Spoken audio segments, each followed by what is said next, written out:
오늘 묵상 한 장은 시편 9편이 됩니다.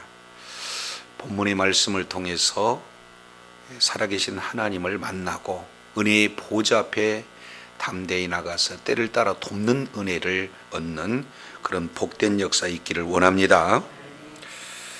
이제 9절 시편 9편과 시편은 하나의 시편이다 할 정도로 내용이 연결이 되고 있습니다. 그래서 우리가 9편 그리고 시편 이 내용이 하나의 그런 어떤 시다라고 주장하는 그런 벌기트역 이런 내용들을 우리가 살펴볼 수가 있어요. 왜 그러냐면 9편의 전체 내용이 히브리어 글자 알파벳 숫자로 순서가 일정하게 유지가 되고 있습니다. 예를 든다면 1절은 알렙, 우리로 본다면 A 이렇게 표현되겠죠. 그리고 2절도 역시 알렙 이렇게 되지만 3절부터 또 베이트 그리고 5절 이 식으로 순서대로 이렇게 진행이 되고 있어요. 그래서 쭉 알파벳 순으로 진행이 되다가 20절 맨 마지막에 셀라 이렇게 표현하고 20편이 9편이 마무리가 됩니다. 이 9편 내용들을 잠깐 쉬다가 이어서 그 다음부터 히브리 글자가 순서대로 진행이 돼요.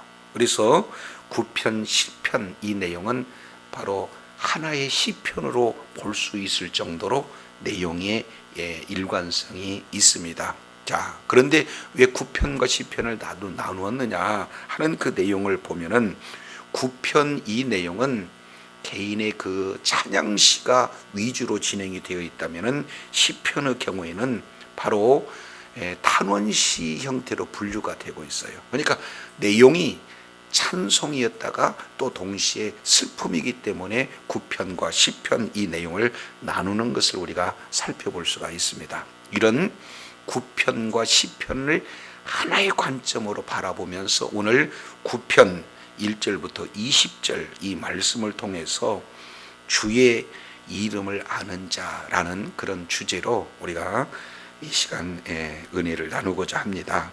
자, 우리가 지난 시간 살펴보면서 10편 3편부터 7편까지 약 5편의 비탄시 이 내용에 사실은 절정이 어디냐 10편 8편이다 라는 사실을 우리가 살펴봤습니다. 이 내용은 바로 창조에 관련된 창조주 하나님을 찬양하는 그런 내용으로 기록되고 있는데 우리가 잘 알겠지만 창세기 1장 1절 태초에 하나님이 천지를 창조하시니라. 2절 땅이 혼돈하고 공허하며 흑암이 깊음 위에 있고 흑암은 하나님의 영은 수면 위에 운행하시니라 이렇게 표현하고 있지 않습니까? 그러니까 창조시 내용의 큰 핵심 두 단어 땅은 혼돈하고 공허하다. 그래서 혼돈 이 내용은 무질서 하는 그리고 공허라는 것은 텅빔. 그러니까 무질서와 이 텅빔 이 내용은 온 우주의 상태이며 우리들의 모습이죠.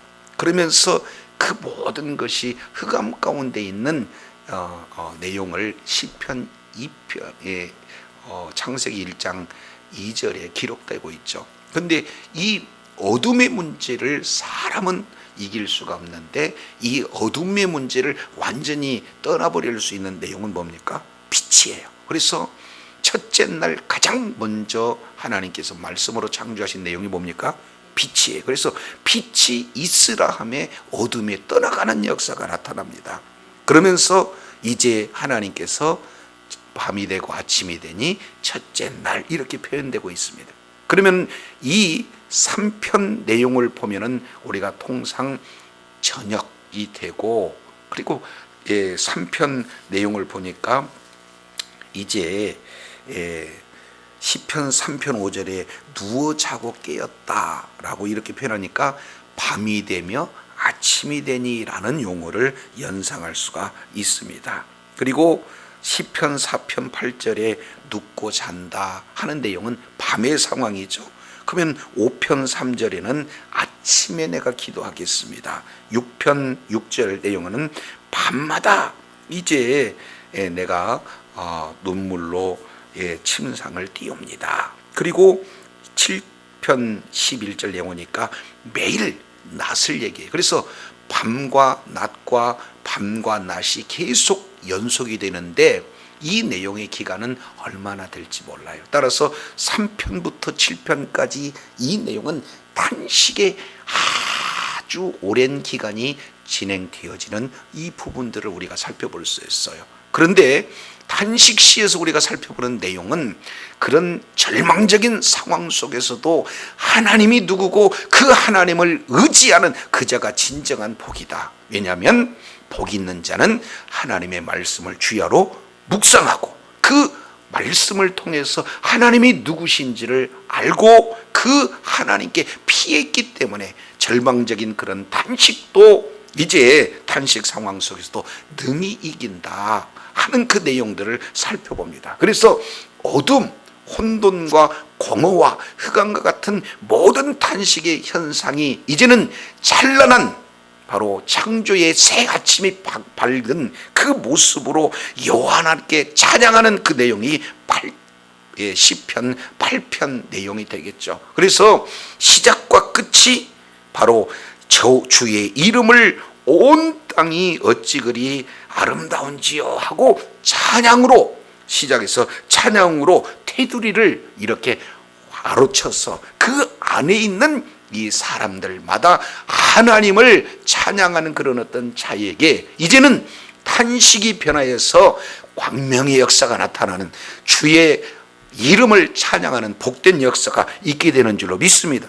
왜냐하면 시편 기자가 주의 이 말씀을 주야로 묵상하고 하나님께 피하는 그런 복 있는 잔인데 따지고 봤더니 그 이름이 어디가 있느냐? 온 땅에 다 주의 능력으로 이렇게 편만하게 되어 있다는 사실을 8절 시편 8편을 통해서 말씀하고 있잖아요. 그렇다면 그 이름을 찬양하는 그 내용이 그 이름이 무엇인가 이 내용을 알고 찬양하는 것과 모르고 찬양하는 이 내용이 너무 차이가 있다라는 사실을 우리가 살펴보게 됩니다. 자, 여기서 보면 이제 9편 2절 보겠습니다.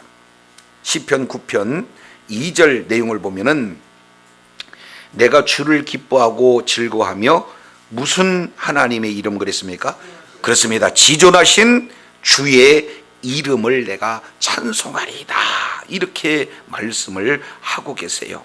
자, 그러면서 그 지존하신 하나님의 이름을 또 다르게 별칭으로 말씀하고 있는 내용이 9편 10절 11절 내용을 보니까 이제 시온에 거하신 여호와다 이렇게 말씀을 하고 있고요. 12절 피를 흘림을 신문하시는 하나님이시다 여호와시다 이렇게 말씀을 하고 있어요.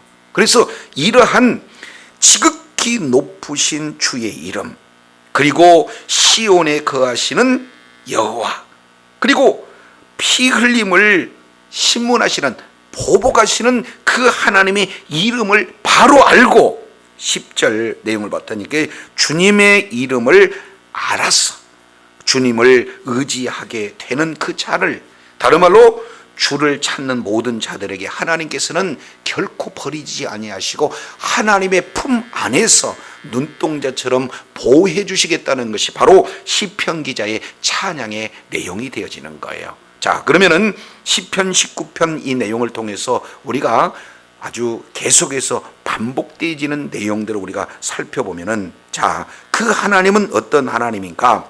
시편 9편 8절 내용을 통해서 9편 4절 내용을 통해서 보면은 하반절에 의롭게 심판하였다.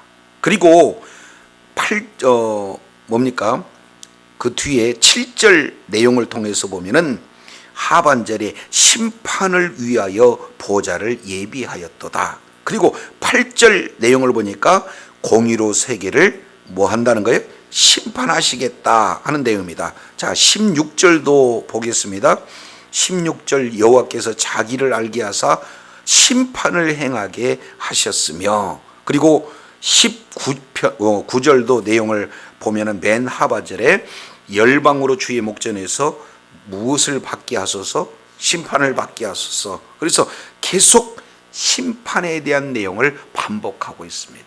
그러면 하나님께서는 수많은 그런 악인들이 오늘 또 여전히 공격하고 있지만 그 하나님은 그들을 마침내 공의로 그리고 정직으로 심판하시는 분이다 라는 사실을 말씀을 하고 있어요. 그래서 주의 이름을 아는 자가 주님께 피할 수 있고, 주님께 피했을 때 우리 주님께서 공의로 정직으로 심판함으로 말미암아 모든 악인들의 그런 모든 괴계를 완전히 없이 하는 그런 시편 기자의 그 찬양의 시작, 이 내용을 1절 2절에 아주 잘 기록하고 있는 것을 보게 됩니다.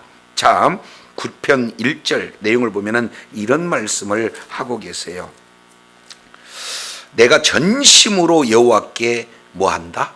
감사한. 그러니까 지금 상황은 여전히 악인들로 둘러싸여 있어요. 그럼에도 불구하고 시편 기자는 하나님 앞에 감사합니다 하는데, 그 감사의 내용이 어떤 감사냐? 전심으로 감사한다. 저도 여러분도 이 어떤 상황에 놓여 있다 할지라도 여호와의 이름을 알고 주님께 피하는 자가 되어지면은 그런 상황 속에서도 주님을 찬양하되 전심으로 찬양하는 자가 될 줄로 믿습니다. 여기서 전심으로 찬양한다는 것은 바로 전 인격을 다해서 찬양한다는 그런 내용이 됩니다. 두 번째, 주의 모든 기이한 일들을 뭐하리라? 전하리이다. 여기서 모든 기이한 일이라는 것은 사람이 가히 할 수 없는, 하나님께서만 할 수 있는 그러한 기적과 같은 일들을 이 시편 기자가 경험을 한 거예요. 그래서 그 경험한 내용을 모두들에게, 지금 모든 사람들에게 뭐 하겠다? 전하겠다. 이 전하겠다 하는 이 원문은 사실은 수를 세다라는 사파르라는 그런 단어가 왜 핵심이 되어지는 겁니다. 그러니까 마치 하나 둘 셋 카운트 하듯이 수를 하나하나 세는 이 내용은 하나님께서 첫 번째 이렇게 도우셨어요, 두 번째 이렇게 도우셨어요, 세 번째 이렇게 도우셨어요. 지난 모든 과거를 회상해 보니까 그저 하나님께서 놀라운 그런 도우심을 주셨다라는 사실을 하나 둘 셋 세어가면서 많은 사람들에게 받은 은혜를 나누는 그런 어떤 내용이 1절에 기록되고 있습니다. 자, 그랬을 때 왜 이렇게 감사하고 받은 은혜를 하나하나씩 나눌 수밖에 없을까 하는 내용 2절에 이렇게 말씀하고 있습니다. 내가 주를 1번 기뻐하고 2번 즐거워하며 3번 지존하신 주의 이름을 뭐한다? 찬송한다. 세 가지 기뻐한다는 것이에요. 그것은 주님 그 자체를 기뻐하신다. 주님이 무엇을 도와주셨기 때문에, 어떤 상을 베풀어 주셨기 때문에 그 내용이 아니라 아예 주님 그 자체를 바로 기뻐한다. 근데 이 기쁨이 더 넘쳐서 아예 즐거워한다 하는 겁니다. 그리고 그 즐거움이 더해서 모든 악기를 동원해서 찬양하는 그런 찬송의 내용인데, 왜 그러냐?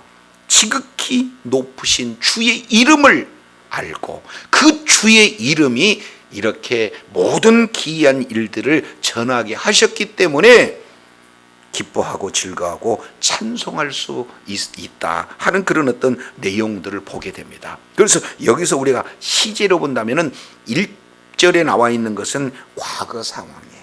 하나님이 나에게 베풀어 주신 그 은혜를 많은 사람들에게 은혜를 나누고 하다 보면은 다른 사람들도 그 내용을 듣고 저에게도 이런 은혜 주셨어요 해서 그 하나님의 주신 은혜가 배가가 되어지잖아요.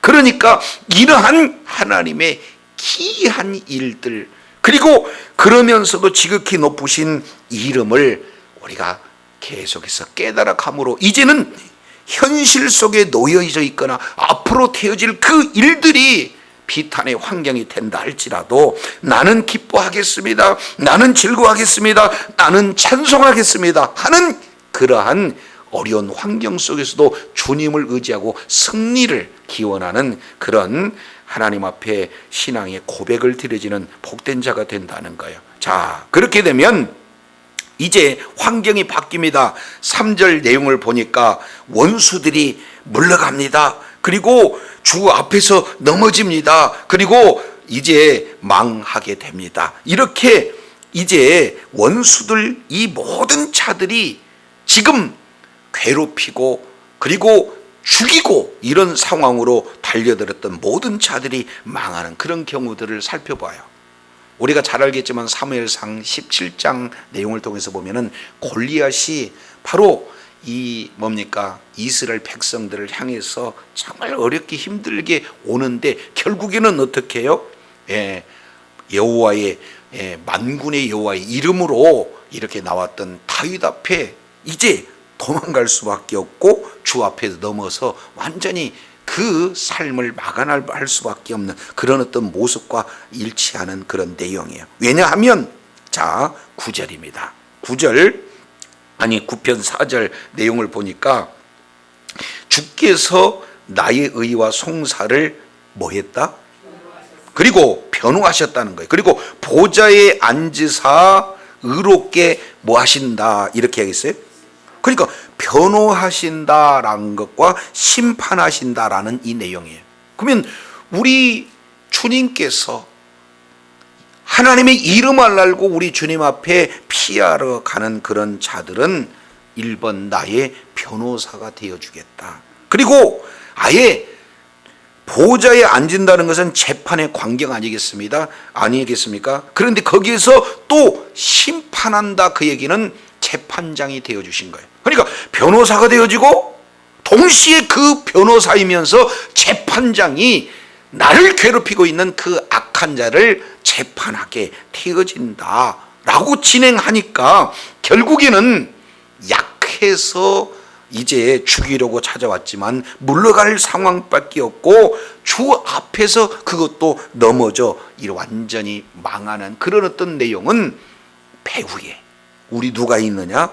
나를 도우시는 나의 방패가 되어주시는 하나님께서 계시다. 그 하나님이 변호사로 재판장으로 함께해서 그들을 멸하시는데, 자 재판 결과가 5절 6절 이렇게 기록되고 있죠. 5절 보니까 어떻게 됩니까? 열방을 책망하시고 또 악인을 멸하시고 그들의 이름을 영원히 뭐 하신다? 네, 지우신다. 그러니까 하나님께서 이제는 사랑하는 자녀들, 이 자녀들을 괴롭히는 모든 악한 자들, 거기에서 세 가지로 표현합니다. 1번 악인, 이것은 개인을 얘기하는 거예요. 두 번째 열방, 모든 나라들을 말하고 있습니다. 그리고 8절 내용을 보니까 공의로 세계를 심판하며, 그러니까 세계, 그래서 개인도 그리고 이방도, 아니 전체 모든 세계에 어떤 내용이 된다 할지라도 우리 하나님께서 책하시고 멸하시고 완전히 심판을 진행하신다라는 사실을 말씀을 하고 있어요. 그 결과는요, 책하고 멸하시고 그 이름이라는 것은 여기서 이름은 존재예요. 인격입니다. 그러니까 그 이름을 완전히 멸해버리는 그런 내용이에요. 아예 기억에서 흔적도 없이 멸해버리시겠다 하는 그런 내용이에요. 그래서 6절 내용을 보니까 원수가 끊어졌습니다. 영원히 멸망되었습니다. 그런데 자세히 보면은 6절에 두 가지를 이렇게 강조하고 있어요. 뭐라고 강조하느냐? 첫 번째는 원수가 영원히 끊어졌다. 그리고 두 번째, 원수뿐만 아니라 원수의 근거가 될 수 있는 무너뜨리는 성읍 자체를 아예 기억조차도 할 수 없게 만든다. 이걸 원문으로 보면은 성읍을 무너뜨렸다고 하면 다시 쌀 수 있는 그런 의미잖아요. 근데 원문 내용으로 보면은 아예 뿌리째 뽑는 내용을 말하고 있어요. 그래서 원수도, 그리고 원수의 그런 근거 자체를 완전히 멸해서 영원히 기억할 수도 없는 그 상태로 만드시겠다. 이것이 바로 하나님께서 이 악인들에 대한 심판의 그 결과를 이렇게 표현하고 있어요. 그렇게 할 수 있는 것은 7절, 우리 하나님께서 어떤 분인가? 영원히 앉으셨다. 그 얘기는 재판에서 영원히 앉아 있어요. 그래서 마치 현미경으로 샅샅이 조사하는 것처럼 이제 남은 잔당들이 있다. 그러면은 그런 자들도 모두 다 끝까지 뭡니까? 척결하는 아예 그런 어떤 부분이다. 이 내용을 살펴볼 수 있어요. 남은 잔당들이 행여나 남아있지 않을까, 이런 부분까지도 우리 주님께서 심판하시겠다는 거예요. 그래서 8절, 자, 이 내용은 우리 다 같이 한번 읽어보겠습니다. 시작. 공의로 세계를 심판하시며 정직으로 만민에게 판멸하시려다. 자, 이 내용을 보니까 하나님의 심판 원칙은 공의, 그리고 또 정직. 그러니 지금 하나님께서 공의의 재판장의 모습으로 악인들을 어떻게 심판하신가?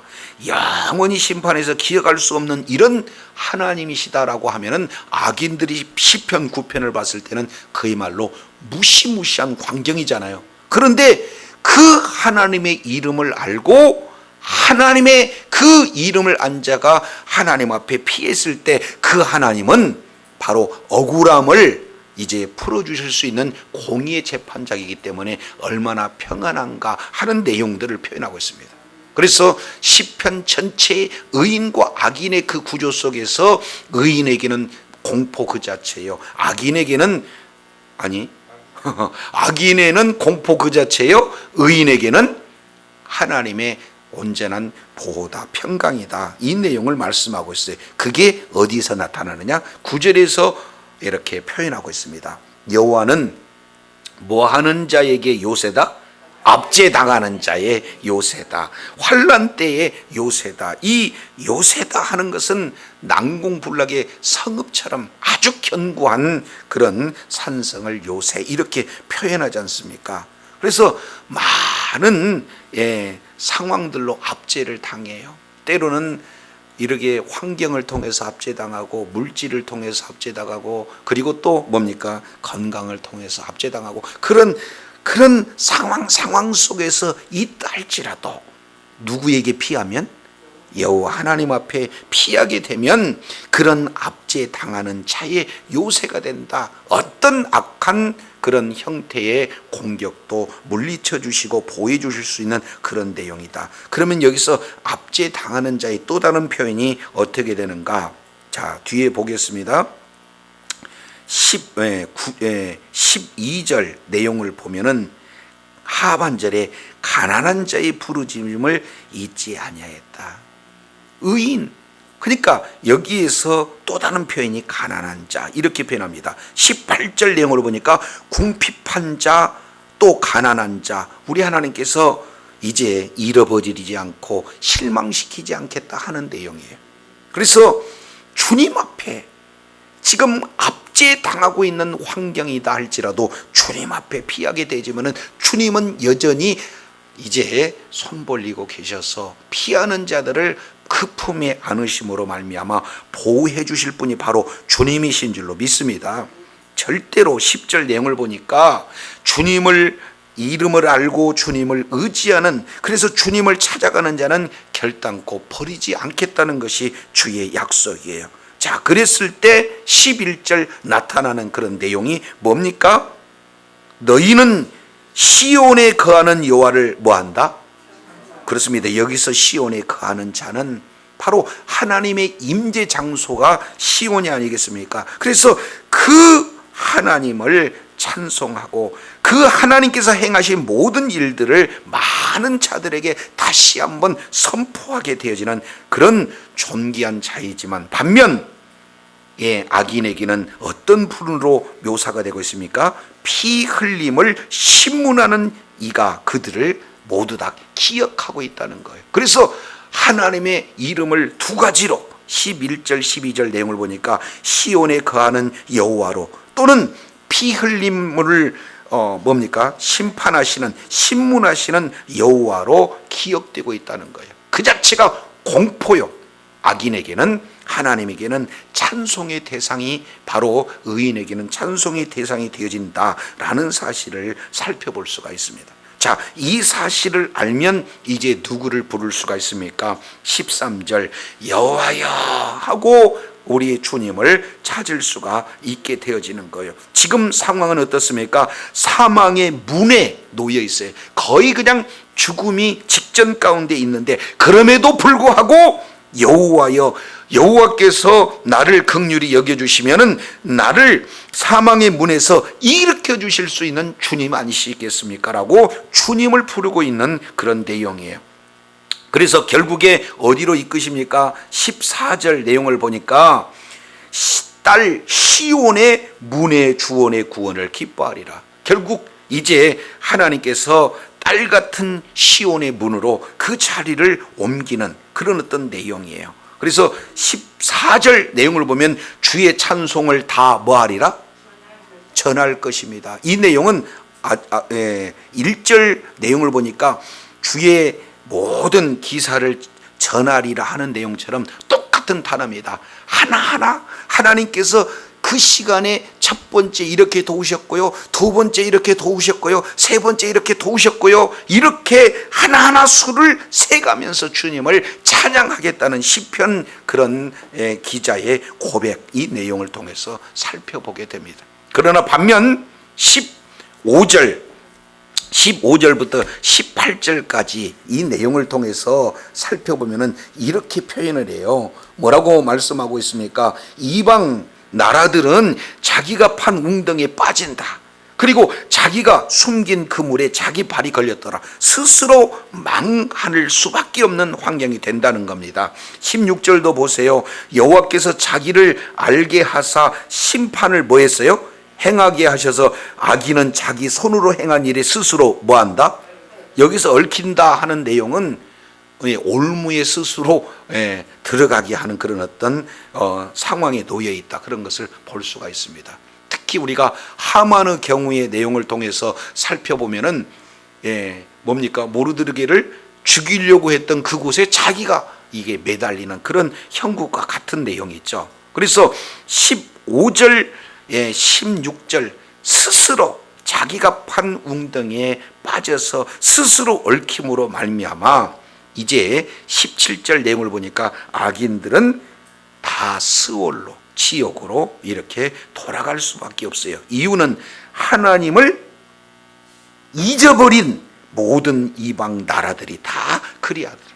그러니까 하나님을 잊어버리고, 그래서 그로 말미암아 하나님이 누군지 알지 못하고, 그래서 결국엔 하나님을 대적하거나 하나님의 백성들을 대적하는 최후의 그 모습은 멸망이다라는 사실을 정확하게 시편 기자는 알고 승리를 확신하고 있는 그런 내용이에요. 반면 18절 보겠습니다. 궁핍한 자가 항상 잊어버림을 당하지 아니할 것이다. 가난한 자들은 영원히 실망하지 아니할 것이다. 이유가 뭐예요? 하나님을 이름을 알고 하나님의 그 품 안으로 피했기 때문에, 복이 있는 자가 되기 때문에 하나님의 보호를 받아서 그렇다는 거예요. 그래서 결국 이제 마지막 하나님 앞에, 하나님을 알고 하나님 앞에 피하는 자의 간구 두 내용이 이제 네 가지로 이렇게 표현되고 있습니다. 19절 20절 내용을 보면은 여호와여 일어나소서, 이것은 민수기 10장 모세의 기도입니다. 우리 하나님께서 일어나 주세요.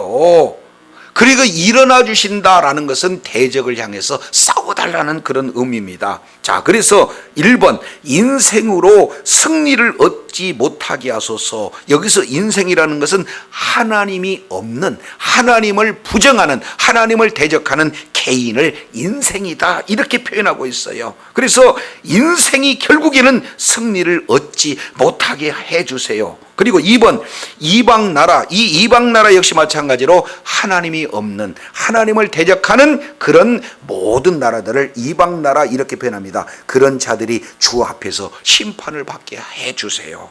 그리고 세 번째 20절에 보니까 여호와여 그들을 뭐하게 하사 두렵게 해주세요. 그리고 네 번째 이방 나라들은 자기는 인생일 뿐인 줄을 알게 하소서.